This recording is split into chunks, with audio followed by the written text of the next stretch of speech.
So the time has come for the most important step in this build. It's about time to put the engine in. Now, that would be fine, but my engine crane is sort of broken. So I've welded up a contraption. So instead of using a nice hydraulic engine crane, which lifts the engine and then lowers the engine in, I have welded together a thing on a trolley out of some scrap steel with 3 big chest-sized concrete slabs to stop it from tipping forwards. And instead of lifting it and lowering it, I'm going to lift it up with this. Now, this is a come-along, and it's basically a hand-powered winch. This can lift about 400 kilos, and thing is, they don't really like to lower things. So we're going to lift the engine up, and then raise the car up to the engine. Yeah, this will go well.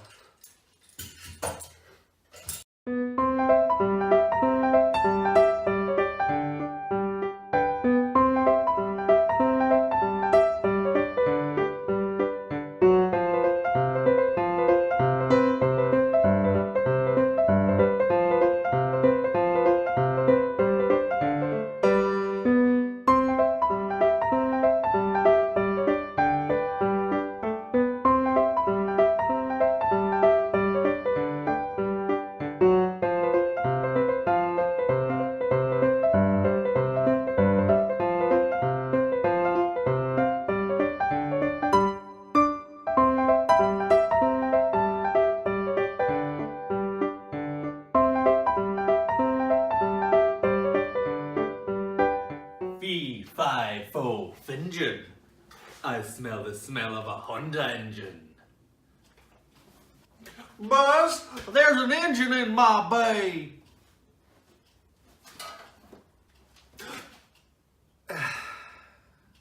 Yeah, I've already lost too much of my self-respect already doing the past two. Point is, engine's in. Kinda. We've got the 2 main engine mounts and one of the ones at the bottom in, which is good. But problem is, to drill the holes for the one at the back, I need this off the left, which is bad. Because that means I've got to put the suspension on, which, I mean, isn't too big a problem. It's something we're going to have to do in the first place. But for whatever reason, my engine mounts put the sump in the way of a wishbone bolt, which means I've now got to drain all the oil, take the sump off, to then put the suspension on, to put the sump back on, so that I can then drop this off the ramp, to then drill the engine mount, to then have the engine in. Here we go.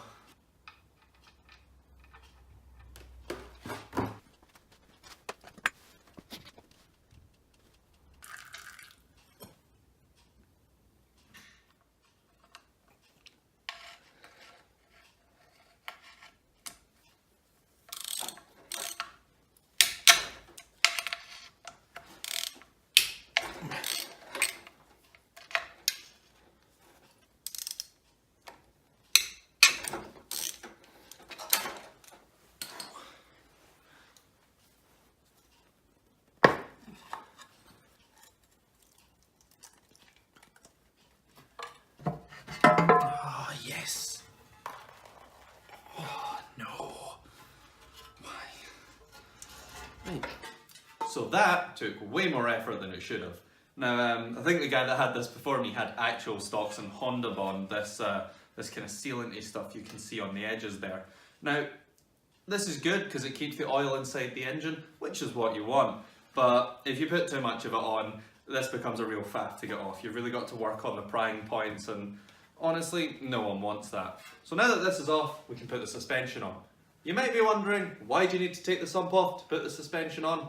I'm wondering that too. And I hope there's a good reason, because if it turns out that I didn't have to do any of this, I will cry.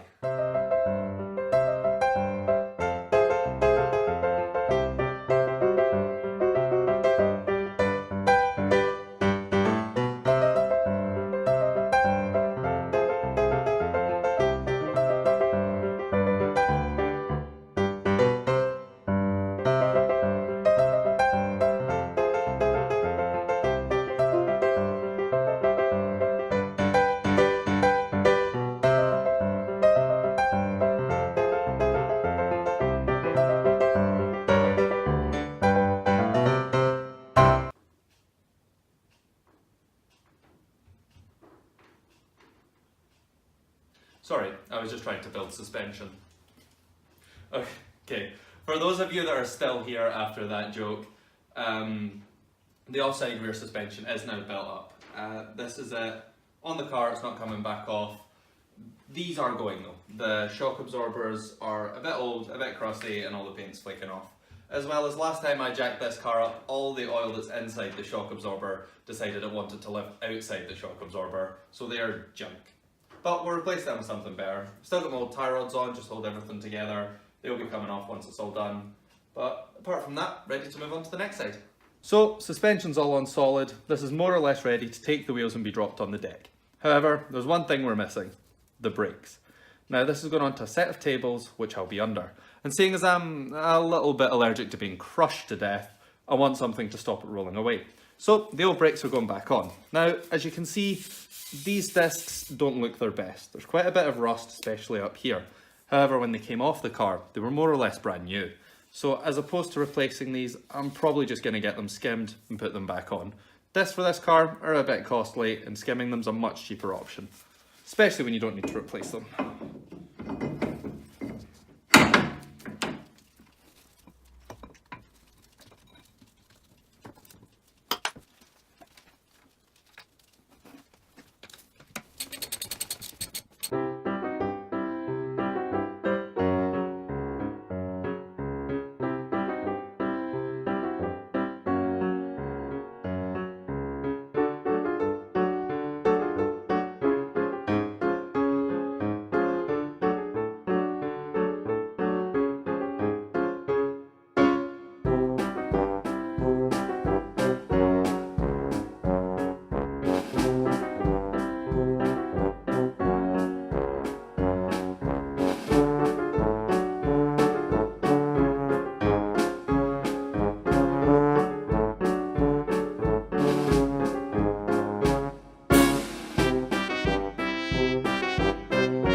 Well, I don't know about you guys, but this is starting to look suspiciously like a car again, which is good, because it's giving me motivation to keep on going.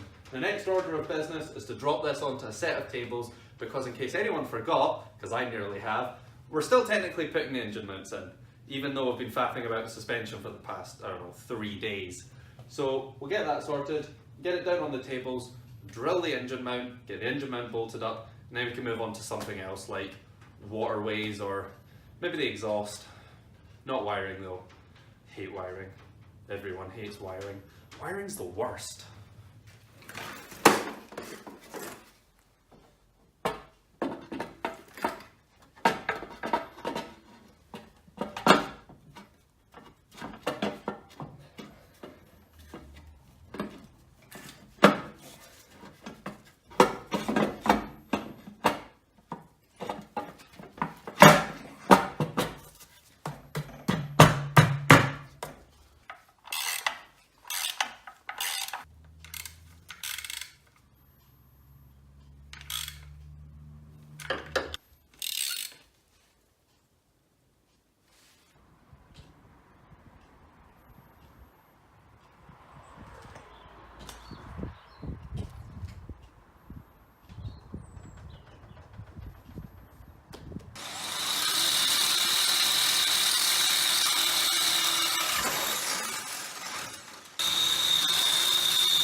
Well, with the engine bolted in solid, the gear cable's done, the suspension on, the drive shaft's on, and even the brakes built up, we've actually got a fair way to getting this thing going. Almost all of the mechanical connections needed by the engine are done. But of course, an engine needs more than mechanical connections to run. It needs wiring, which I can't really do, to be honest, and it needs waterways to keep it cool, which, funnily enough, not that hard, something I can take on. So next time you join me, I'll be turning all of this into an actual coolant circuit, which I'm sure is going to be a real adventure.